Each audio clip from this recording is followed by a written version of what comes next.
Hi hello ನಮಸ್ಕಾರ ಸ್ನೇಹಿತರ.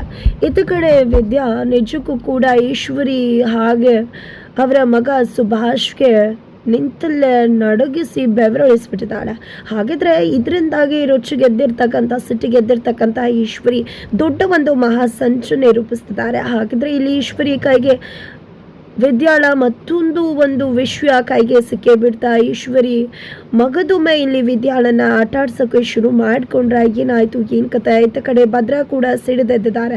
ಇದು ಎಲ್ಲವನ್ನ ಕೂಡ ತಿಳ್ಕೊಬೇಕು ಅಂದರೆ ಈಗಲೇ ನಮ್ಮ ಈ ಚಾನಲ್ನ ಸಬ್ಸ್ಕ್ರೈಬ್ ಮಾಡಿ, ಹಾಗೆ ಒಂದು ವಿಡಿಯೋವನ್ನು ಪೂರ್ತಿಯಾಗಿ ನೋಡೋದನ್ನು ಯಾವುದೇ ಕಾರಣಕ್ಕೂ ಕೂಡ ಮರಿಬೇಡಿ. ಇಲ್ಲಿ ವಿದ್ಯಾ ಬಗ್ಗೆ ಅಜ್ಜಿಗೆ ನಿಜಕ್ಕೂ ಕೂಡ ಎಂಥ ಒಂದು ಗಟ್ಟಿಗಿತ್ತಿ ಹೆಣ್ಮಕ್ಳು ಏಕೆ ಅಂತ ಹೇಳಿ ಅನಿಸಿದೆ. ಹಿಂದಿನ ದಿನ ರಾತ್ರಿ ಸುಭಾಷ್ ಆಕೆ ಮೇಲೆ ದಾಳಿ ಮಾಡಿದಾಗ ಅದನ್ನು ಎಷ್ಟು ಮಟ್ಟಿಗೆ ಎದುರಿಸಿದ್ಲು. ಜೊತೆಗೆ ಮನೆಗೆ ಬಾ ಅಂತ ಕರೆದ್ರೂ ಕೂಡ ಇಲ್ಲ, ನಮ್ಮ ಮಾವಯ್ಯ ಮತ್ತೆ ನನ್ನ ಗಂಡ ಹೇಳೋ ತನಕ ನಾನು ಮನೆಗೆ ಬರುವುದಿಲ್ಲ, ಯಾರೂ ಕೂಡ ನನ್ನ ಮುಟ್ಟೋಕ್ಕಾಗೋದಿಲ್ಲ, ಮುಟ್ಟಿದ್ರೆ ಅವ್ರಿಗೆ ಹೇಗೆ ನಾನು ಬುದ್ಧಿ ಕಲಿಸ್ಬೇಕು ಅನ್ನೋದು ನಂಗೆ ತುಂಬ ಚೆನ್ನಾಗಿ ಗೊತ್ತಿದೆ ಅಂತ ಹೇಳಿ ಹೇಳಿದ್ರು ಅನ್ನೋ ಒಂದು ವಿಷಯವನ್ನು ನೆನಪು ಮಾಡ್ಕೋತಾರೆ. ಅಜ್ಜಿಗೆ ನಿಜಕ್ಕೂ ಕೂಡ ವಿದ್ಯಾ ಬಗ್ಗೆ ಹೆಮ್ಮೆ ಆಗುತ್ತೆ. ಅದೇ ಕಾರಣಕ್ಕೆ ಅಜ್ಜಿ ವಿದ್ಯಾ ಮನೆಗೆ ಬರ್ತಾರೆ. ವಿದ್ಯಾ ಮನೆಗೆ ಬಂದಿದ್ದೆ, ನೋಡು ನಿನ್ನೆ ನೀನು ನಡ್ಕೊಂಡಲ್ವಾ, ನಿಜಕ್ಕೂ ಕೂಡ ನನಗೆ ನಿನ್ನನ್ನು ನೋಡಿ ತುಂಬ ಅಂದರೆ ತುಂಬ ಖುಷಿ ಆಯಿತು. ನಿನ್ನ ಹಾಗೆ ಇರಬೇಕು ಎಲ್ಲ ಹೆಣ್ಮಕ್ಳು ಕೂಡ. ಇವತ್ತು ಎಲ್ಲ ಹೆಣ್ಮಕ್ಳುಗಳು ಕೂಡ ಹೆದರು ಬಿಡ್ತಾರೆ, ಆದರೆ ಎಲ್ಲರೂ ಕೂಡ ನಿಂದೇ ರೀತಿ ಇದ್ದಾಗ ಯಾರು ಕೂಡ ಹೆಣ್ಮಕ್ಳ ಮೇಲೆ ಏನೂ ಕೂಡ ದಾಳಿ ಮಾಡೋಕ್ಕಾಗೋದಿಲ್ಲ. ನಿಜಕ್ಕೂ ನೀನು ತುಂಬ ಗಟ್ಟಿಗಿತ್ತಿ, ನಿನ್ನ ಬಗ್ಗೆ ನನಗೆ ತುಂಬಾ ಹೆಮ್ಮೆ ಆಗುತ್ತೆ ಅಂತ ಹೇಳ್ತಾರೆ. ನಿನ್ನೆ ರಾತ್ರಿ ಅಷ್ಟು ಕರೆದ್ರೂ ಕೂಡ ಬರೋದಿಲ್ಲ, ನಾನು ಒಬ್ಬಂಟಿಯಾಗಿ ಇರ್ತೀನಿ ಅಂತ ಹೇಳಿ ಧೈರ್ಯವಾಗಿ ಮಾತಾಡ್ದೆ ನೋಡು ನಿಜಕ್ಕೂ ಕೂಡ ನನಗೂ ಅದು ತುಂಬ ಅಂದರೆ ತುಂಬ ಇಷ್ಟ ಆಗೋಯ್ತು. ಜೊತೆಗೆ ನೀನು ನಡ್ಕೊಂಡಂತ ರೀತಿ, ಹೌದು ಕೆಟ್ಟ ಹುಳುಗಳಿಗೆ ನೀನು ಕಳಿಸ್ತೀಯಲ್ವ ಬುದ್ಧಿ, ಅದೇ ರೀತಿ ಬುದ್ಧಿ ಕಲಿಸ್ಬೇಕು ಅಂತ ಕೆಟ್ಟ ಹುಳುಗಳ ಯಾವುದೇ ಕಾರಣಕ್ಕೂ ಕೂಡ ಬೆಳೆಯುವುದಕ್ಕೆ ಬಿಡಬಾರ್ದು ಅಂತಾನೆ ಅಜ್ಜಿ ಹೇಳ್ತಿದ್ದಾರೆ. ತದನಂತರ ಈ ಕಡೆ ವಿದ್ಯಾಗೂ ಕೂಡ ತುಂಬ ಖುಷಿ ಆಗತ್ತೆ. ಹಾಗಂದ್ ಮಾತ್ರ ನಾನು ನಿನ್ನೆ ರಾತ್ರಿ ನಿನ್ನ ಮನೆ ಕರ್ದಿ ಅಂತ ಸಲಿಗೆ ತಿಳ್ಕೊಂಡ್ಬಿಡ್ಬೇಡ, ನೀನು ಅಷ್ಟೊಂದು ಸರಾಗ ತಗೋಬೇಡ, ಒಬ್ಳೇ ಇರ್ತೀಯ ಅನ್ನೋ ಕಾರಣಕ್ಕಷ್ಟೇ ಕರೆದೆ, ಆದರೆ ಹುಷಾರಾಗಿರು, ಹೀಗೆ ಗಟ್ಟಿಯಾಗಿರು ಅಂತ ಹೇಳಿ ಅಜ್ಜಿ ಹೋಗ್ತಾರೆ. ಅಜ್ಜಿ ತುಂಬ ಅಂದರೆ ತುಂಬ ಒಳ್ಳೆಯವರು. ನನಗೆ ಹೆಚ್ಚು ಕಡಿಮೆ ಆಗ್ಬಿಡುತ್ತೆ ಅಂತ ಮನೆಗೂ ಕೂಡ ಕರೆದ್ರು, ಆದರೆ ಸ್ವಲ್ಪ ನನ್ನ ಬಗ್ಗೆ ಬೇಜಾರಿದೆ ಅಲ್ವಾ, ಅದಕ್ಕೋಸ್ಕರ ಅದೆಲ್ಲ ಹೋದ್ಮೇಲೆ ಖಂಡಿತ ಎಲ್ಲ ಕೂಡ ಸರಿ ಹೋಗುತ್ತೆ ಅಂತ ವಿದ್ಯಾ ಅನ್ಕೋತಾಳೆ. ಅದಕ್ಕಿಂತ ಮುಂಚೆ ಗೌಡ್ರು ಮತ್ತೆ ಮಾವ ಇಬ್ರು ಕೂಡ ಮಾತಾಡಬೇಕು, ನನಗೆ ಮೊದಲು ಮುಖ್ಯ ಅದು ಅಂತ ಹೇಳಿ ಕೂಡ ಭಾವಿಸ್ತಾಳೆ. ಹೇಗಾದ್ರೂ ಮಾಡಿ ಅವ್ರನ್ನ ಒಂದ್ ಮಾಡಬೇಕು ಅಂತಾನೆ ಯೋಚನೆ ಮಾಡ್ತಾಳೆ. ಇತ್ತ ಕಡೆ ತದನಂತರ ಇಲ್ಲಿ ವಿನಂತಿ ಭದ್ರನ್ ಬಟ್ಟೆ ತಗೊಂಡು ಒಗ್ಯೋಕೆ ಅಂತ ಹೋಗ್ತಿರ್ತಾಳೆ. ಆಗ ವಿದ್ಯಾ ಅವಳಿಗೆ ಅಡ್ಡಿ ಬರ್ತಾಳೆ. ಎಲ್ಗೆ ಹೋಗ್ತಿದ್ಯಾ ನೀನು ಅಂತ ಕೇಳಿದಾಗ ಬಟ್ಟೆ ಒಗ್ಯೋಕೆ ಹೋಗ್ತಿದ್ದೀನಿ, ಯಾಕೆ ನಿನಗೆ ಈ ವಿಷಯ ಅಂತ ವಿನಂತಿ ಕೇಳಿದಾಗ ಯಾಕೆ ಅಂದರೆ ನಿನ್ನ ಬಟ್ಟೆನೇ ಒಕ್ಕೊಳ್ಳೋದಿಲ್ಲ ಅಂಥದ್ರಲ್ಲಿ ನನಗೆ ಅವ್ರ ಬಟ್ಟೆನ ನೀನು ಯಾಕೆ ಒಗಿಬೇಕು, ಇಲ್ವಾ ನಾನಿಲ್ಲಿ ನಾನು ಒಗಿತೀನಿ ನನಗೆ ಕೊಡು ಅಂದಾಗ ನಿನ್ಗೆ ಯಾಕೆ ಕೊಡಬೇಕು, ನೀನು ಏನು ಯಾರು ನೀನು ನಮ್ಮ ಭದ್ರಾ ಮಾಮಂಗೆ, ನನ್ನ ಭದ್ರಾ ಮಾಮನ ಬಟ್ಟೆನ ನಾನೇ ಒಗಿತೀನಿ ಅಂತ ವಿನಂತಿ ಹೇಳಿದಾಗ ಇಲ್ಲ, ನನ್ನ ಗಟ್ಟನ ಬಟ್ಟೆನ ನಾನು ಯಾವುದೇ ಕಾರಣಕ್ಕೂ ಯಾರನ್ನು ಕೂಡ ಒಗಿಯೋದಕ್ಕೆ ಬಿಡುವುದಿಲ್ಲ ಅಂದಾಗ ನಿನ್ಗೇನು ರೈಟ್ಸ್ ಇದೆ, ನೀನಿರೋದು ಮನೆಯಿಂದ ಆಚೆ ಮನೆ ಒಳಗಲ್ಲ ಅನ್ನೋದನ್ನು ನೆನ್ಪಿಟ್ಕೊ ಅಂತ ಹೇಳಿ ವಿನಂತಿ ಹೇಳಿದಾಗ ನನ್ನ ಕುತ್ಕೆಲಿ ಅವ್ರು ಕಟ್ಟಿರೋ ತಾಳಿ ಇದೆ, ಅಂದಮೇಲೆ ನನಗೆ ಇರೋದು ಅವ್ರ ಬಗ್ಗೆ ಅಧಿಕಾರ ರೈಟ್ಸು ಎಲ್ಲ ಕೂಡ ನಿನ್ನಿಂದ ನಾನು ಕಲಿಬೇಕಾಗಿಲ್ಲ.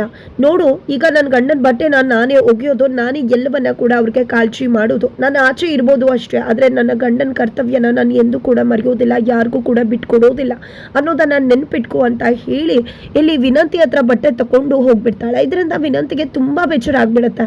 ಅದೇ ಕಾರಣಕ್ಕೆ ಭದ್ರನ ಹತ್ರ ಹೋಗಿದ್ದೆ, ಭದ್ರ ಮಾಮ ನೀನ್ ಏನ್ ಭದ್ರ ಮಾಮ ನೀನ್ ಎಲ್ಲಿದ್ಯಾ, ಅವಳು ಅಲ್ಲಿದ್ದಾಳೆ ಅಷ್ಟೇ, ಆದ್ರೆ ಈಗಲೂ ಕೂಡ ನಿನ್ ಮೇಲೆ ನನಗೆ ಅಧಿಕಾರ ಇದೆ ಅಂತ ಚಲಾಯಿಸ್ತಾಳೆ, ನಿನ್ ಬಟ್ಟೆ ನಾವು ಹೊಕ್ಕೊಂಡು ಬರ್ತೀನಿ ಅಂತ ತಗೊಂಡು ಹೋಗ್ತಾಳೆ, ನಾನು ಬೇಡ ಅಂದ್ರೂ ಕೇಳಲಿಲ್ಲ, ನಾನು ಆಚೆ ಇರ್ಬೋದು, ಆದರೆ ನನ್ನ ಗಂಡನಿಗೆ ನನ್ನ ಮೇಲೆ ಪ್ರೀತಿ ಇದೆ, ನನ್ನ ಗಂಡನ ಮನಸ್ಸಲ್ಲಿ ನನಗೆ ಜಾಗ ಇದೆ, ನನ್ನ ಕುತ್ತಿಗೆಲಿ ಅವ್ರು ಕಟ್ಟಿರೋ ತಾಳೆ ಇದೆ, ನಾನೇ ಅವರ ಹೆಂಡತಿ, ಅವ್ರಿಗೆಲ್ಲವನ್ನ ಕೂಡ ನಾನೇ ನೋಡ್ಕೊಳ್ಳೋದು, ಹಾಗೆ ಹೀಗೆ ಅಂತ ಮಾತಾಡ್ತಾಳೆ.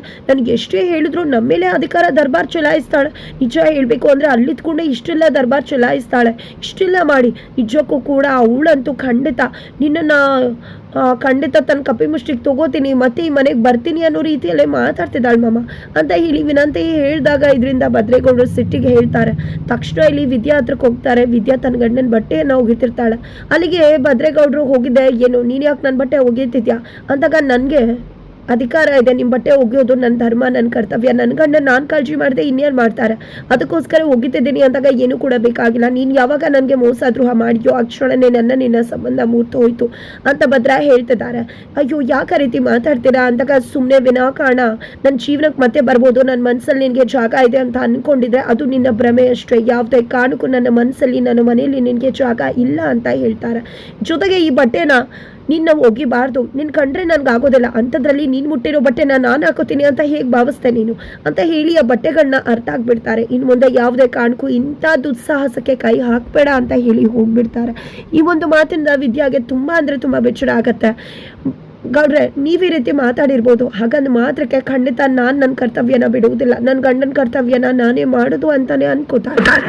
ತದನಂತರ ಇದ ಕಡೆ ಈಶ್ವರಿ, ಸುಭಾಷ್ ಹಾಗೆ ಚಿತ್ರ ಎಲ್ಲರೂ ಕೂಡ ಒಂದ್ ಕಡೆ ಸೇರಿದ್ದಾರೆ. ಈ ಕಡೆ ಸುಭಾಷ್ನ ನಿಜಕ್ಕೂ ಕೂಡ ನನಗೆ ಎಷ್ಟು ಬೇಜಾರ ಆಗ್ತದೆ ಗೊತ್ತಾ, ನಾನು ಇಷ್ಟೊತ್ತು ಆಲ್ರೆಡಿ ದೊಡ್ಡಪ್ಪನ ಮನ್ಸಿಗೆ ಹತ್ರ ಆಗಿ ಎಲ್ಲವನ್ನ ಕೂಡ ಪಡ್ಕೋಬೋದಿತ್ತು ಅಂದಾಗ ಎಲ್ಲ ನಿನ್ನಿಂದಾನೇ ಆಗಿದ್ದು. ನಿನ್ನ ಬುದ್ಧಿ ಎಲ್ಲೂ ಹೋಗಿತ್ತು, ಅವಳ ಜುಟ್ಟು ನಮ್ಮ ಕೈಯಲ್ಲಿತ್ತು, ಆದರೆ ಈಗ ನಮ್ಮ ಜುಟ್ಟು ಅವಳ ಕೈಯಲ್ಲಿದೆ. ನಮಗೆ ಇನ್ನೊಂದು ಅವಳ ವಿಷಯ ಸಿಗೋ ತನಕ ಯಾವುದೇ ಕಾರಣಕ್ಕೂ ನಮ್ಗೇನು ಕೂಡ ಮಾಡೋಕ್ಕಾಗೋದಿಲ್ಲ, ನೋಡಿಕೊಂಡು ಸುಮ್ಮನಿರ್ಬೇಕಷ್ಟೇ ಅಂತ ಹೇಳ್ತಿದ್ದಾರೆ.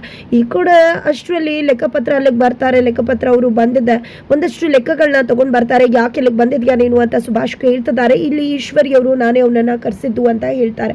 ಬಾ ಲೆಕ್ಕಪತ್ರ ಹೇಳು, ಏನಾಯ್ತು ಏನ್ ಕತೆ ಅಂತ ಹೇಳಿದಾಗ ಒಂದಷ್ಟು ಲೆಕ್ಕಗಳನ್ನ ತೋರಿಸ್ತಾರೆ. ಏನಿದು 19,000 ಬಿಲ್ಲು, ದುಡ್ಡು ಬರೀ ಊಟಕ್ಕೋಸ್ಕರ ಹೇಗೆಷ್ಟೆಲ್ಲ ಸಾಧ್ಯ ಅಂತ ಕೇಳ್ತಿದ್ದಾರೆ. ಅಯ್ಯೋ, ಒಂದೇ ಹೋಟೆಲಿಂದ ಎಲ್ಲರಿಗೂ ಕೂಡ ಊಟ ತರಿಸಿದ್ದಾರೆ, ಅದಕ್ಕೆ ಗೌಡ್ರು ಹೇಳಿದ್ದಾರೆ ಎಲ್ರಿಗೂ ಕೂಡ ಕ್ಯಾಂಪೇನಲ್ಲಿ ಊಟ ಆಗ್ಬೇಕು ಅಂತ, ಅದಕ್ಕೋಸ್ಕರ ಅವರೇ ಅಂತ ಲೆಕ್ಕಪತ್ರ ಅವರು ಹೇಳಿದಾಗ, ಹೌದಾ ಸರಿ ಆಯ್ತು, ಯಾವ ಹೋಟೆಲ್ ಇದು ಅಂದಾಗ, ನಿಜ ಹೇಳಬೇಕು ಅಂದರೆ ಅದು ನಿಮ್ಮ ಬೀಗ್ರ ಹೋಟೆಲ್ಲೇ ಅಂತ ಹೇಳ್ತಾರೆ. ಏನು ನಮ್ಮ ಬೀಗ್ರಿಗೆ ಅಷ್ಟೆಲ್ಲ ತಾಕತ್ತಿದೆಯಾ ಹೋಟೆಲ್ ಇಡುವಷ್ಟು ಅಂತ ಹೇಳಿದಾಗ, ಇಲ್ಲೇನೂ ಮಸ್ಲತ್ ಇದೆಯಲ್ಲ ಅಂತ ಹೇಳಿ ಅವರನ್ನ ಬಾಯಿ ಬಿಡಿಸ್ತಾರೆ. ಕೊನೆಗೂ ಬಾಯಿ ಬಿಟ್ಬಿಡ್ತಾರೆ. ಭದ್ರೇಗೌಡ್ರೆ ಇಟ್ಕೊಟ್ಟಿದ್ದು, ಅವ್ರ ಮನೆಗೆ ಹೋದಾಗ ಅವ್ರಿಗೊಂದು ಹೋಟೆಲ್ ಇಟ್ಕೊಟ್ಟಿದ್ರು, ಅವ್ರದೇ ಲೆಕ್ಕದಲ್ಲಿ ದುಡ್ಡನ್ನು ಬರ್ಸಿದ್ರು, ನಾನು ಅವ್ರಿಗೆ ಕೊಡ್ತೀನಿ, ಈ ವಿಷಯ ಯಾರಿಗೂ ಕೂಡ ಗೊತ್ತಾಗೋದು ಬೇಡ, ನಾನೇ ಅದೇ ದುಡ್ಡನ್ನು ಕೊಡ್ತೀನಿ ಅಂತ ಹೇಳಿದ್ರು ಅಂತ ಲೆಕ್ಕಪತ್ರ ಹೇಳಿದಾಗ, ಸಿಕ್ತಲ್ಲ ಚಾನ್ಸು, ಇನ್ನೇನು ಮಾಡೋದು, ಇದನ್ನೇ ಇಟ್ಕೊಂಡು ಇಲ್ಲಿ ಅಪ್ಪ ಮಗನ ನಡುವೆ ಇನ್ನೊಂದು ಬೆಳಕನ್ನು ಸೃಷ್ಟಿ ಮಾಡಬೇಕು, ವಿದ್ಯಾಳನ್ನ ಕಪ್ಪಿ ಮುಷ್ಟಿಗೆ ತಗೋಬೇಕು ಅಂತ ಈಶ್ವರಿ ಯೋಚನೆ ಮಾಡ್ತಾರೆ. ಅತ್ತ ಕಡೆ ಭದ್ರೆ ಕೂಡ ತನ್ನ ತಾಯಿಯ ಫೋಟೋ ಮುಂದೆ ಕೂತು ಕಣ್ಣೀರು ಹಾಕ್ತಿರ್ತಾರೆ. ಅಪ್ಪ ಹಂಗೆ ನೋವು ಮಾಡಬೇಕು ಅಂತ ನಾನು ಮಾಡಿದಲ್ಲ, ನಿಜಕ್ಕೂ ನನ್ನಿಂದ ಅಪ್ಪ ಹಿಂಗೆ ನೋವಾಗಿದೆ, ನಾನು ನಿಜಕ್ಕೂ ಕೆಟ್ಟ ಉದ್ದೇಶದಿಂದ ಮಾಡಿಲ್ಲ, ದಯವಿಟ್ಟು ಅಪ್ಪ ಇನ್ನ ಹತ್ರ ನೀನೇ ಹೋಗಿ ಹೇಳುವ, ನಿಜಕ್ಕೂ ಅವ್ರು ಬಿಟ್ಟರೆ ನನಗೆ ಯಾರು ಕೂಡ ಇಲ್ಲ, ನೀನು ಹೋದ್ಮೇಲೆ ಅವರೇ ನನ್ನನ್ನು ಗೆಲ್ವನೆ ಕೂಡ ಅವ್ವ ಅಪ್ಪನ ಸ್ಥಾನದಲ್ಲಿ ನಿಂತು ನೋಡ್ಕೊಂಡಿದ್ದು, ಅವ್ರ ಜೊತೆ ಮಾತಾಡದೆ ನನಗೆ ಇರೋಕ್ಕಾಗೋದಿಲ್ಲ, ನಂಗೆ ತುಂಬ ಸಂಕಟ ಆಗುತ್ತೆ ಅಂತ ಕಣ್ಣೀರು ಹಾಕ್ತಿರ್ತಾರೆ. ಇದನ್ನ ಶಿವರಾಮೇಗೌಡರು ನೋಡಿದೆ, ಅವರ ಮನಸ್ಸೇ ಕರ್ಕೋಗುತ್ತೆ. ತದನಂತರ ಬೆಳಿಗ್ಗೆ ಆಗ್ತಿದ್ದಾಗೆ ಎಲ್ಲರೂ ಕೂಡ ಊಟಕ್ಕೆ ಅಂತ ಬಂದಿರ್ತಾರೆ ಡೈನಿಂಗ್ ಟೇಬಲ್ ಹತ್ರ. ಆಗ ಅವರು ಭದ್ರನ್ನೇ ಹುಡುಕ್ತಿರ್ತಾರೆ. ಆಗ ಮೋನ ಅವರು, ಯಾರೇ ಹುಡುಕ್ತಾ ಇದ್ದೀರಾ ನೀವು ಅಂದಾಗ, ಎಲ್ಲರೂ ತಿಂಡಿಗೆ ಒಟ್ಟಿಗೆ ಉಟ್ಕೊಂಡು ತಿಂಡಿ ಮಾಡೋಣ, ಎಲ್ಲರನ್ನೂ ಕೂಡ ಕರಿ ಅಂತ ಹೇಳ್ತಾರೆ. ಕೊನೆಗೂ ಭದ್ರನನ್ನ ಶಿವರಾಮೇಗೌಡ್ರೆ ಕರೀತಾರೆ. ಈ ಕಡೆ ಶಿವರಾಮೇಗೌಡರು ಕರೆದಿದ್ರಿಂದ ಈಗ ಭದ್ರ ತುಂಬ ಖುಷಿಯಿಂದ ಬಂದು ತನ್ನ ಅಪ್ಪಯ್ಯನ ಜೊತೆ ಕುತ್ಕೊಂಡು ಊಟ ಮಾಡ್ತಿರ್ತಾರೆ. ಊಟನ ಕ್ಯಾಟ್ರಿನಿಂದಾನೇ ತರಿಸಿರ್ತಾರೆ. ಇಲ್ಲಿ ಈಶ್ವರಿ ಬೇಕು ಅಂತ, ಎಲ್ಲಿಂದ ತರಿಸಿದ್ದು ಊಟ ಅಂತೂ ತುಂಬ ಚೆನ್ನಾಗಿದೆ, ಎಂಥ ಒಳ್ಳೆ ಊಟ ಅಂತ ಶಿವರಾಮೇಗೌಡರು ಹೇಳ್ತಿದ್ರೆ, ಇದನ್ನ ಬೇರೆ ಎಲ್ಲಿಂದ ಅಲ್ಲ ತರಿಸಿದ್ದು, ನಿಮ್ಮ ಬೀಗ್ರ ಒಂದು ಕ್ಯಾಂಟೀನಿಂದಾನೆ ಅಂತ ಹೇಳ್ಬಿಡ್ತಾರೆ. ಈ ಮಾತನ್ನ ಕೇಳಿ ಶಿವರಾಮೇಗೌಡರಿಗೆ ಶಾಕ್ ಆಗ್ತದೆ. ಬಿಕಾಸ್ ಅವ್ರಿಗೆ ಹೇಗೆಲ್ಲ ಸಾಧ್ಯ, ಇದು ಅವ್ರ ಮನೆಯಿಂದ ಯಾಕೆ ಊಟ ತರಿಸ್ತೆ ಅಂತೆಲ್ಲ ರುಚಿಗೆದ್ದಿದೆ, ಇದು ಕ್ಯಾಂಟೀನಿಂದ ತರಿಸಿದ್ದು, ಹೋಟೆಲಿಂದ, ನಮ್ಮ ಭದ್ರೇಗೌಡನೇ ಅವ್ರಿಗೆ ಹೋಟೆಲ್ ಇಟ್ಕೊಟ್ಟಿದ್ರು ದುಡ್ಡು ಕೊಟ್ಟು ಅಂತ ಹೇಳಿ ವಿಶ್ವವನ್ನ ಪ್ರಸ್ತಾಪ ಮಾಡ್ತಾರೆ. ಅಳಿಯ ಮನೆ ತೊಡಿಯ ಅಂತಾರೆ, ಆದರೆ ಇಲ್ಲಿ ಅಳಿಯನ ಒಲಿಸ್ಕೊಂಡು ಅಳಿಯನ ಮನೆನೇ ತೊಡಿತಿದ್ದಾರೆ ಅಂತ ಹೇಳಿ ಈಶ್ವರಿ ಪೋಷಣೆ ಮಾಡ್ತಿದ್ದಾರೆ. ಹಾಗಿದ್ರೆ ಈ ಒಂದು ವಿಷಯ ಗೊತ್ತಾಗ್ತದೆ. ಮತ್ತೆ ಇಲ್ಲಿ ಶಿವರಾಮೇಗೌಡರು ಭದ್ರನ ವಿರುದ್ಧ ರೊಚ್ಚುಗೆದ್ದಿದ್ದಾರೆ. ಈ ಒಂದು ವಿಷಯವನ್ನ ಹೇಳಿದಂತ ಈಶ್ವರಿಯ ಪಾಲಿಗೆ ಕಂಟಕವಾಗ್ತಾರೆ. ಇಲ್ಲಿ ಭದ್ರೇಗೌಡರು ಸಿಡಿದೇಳ್ತಾರೆ. ಏನಾಗುತ್ತೆ ಮುಂದಿನ ವಿಡಿಯೋ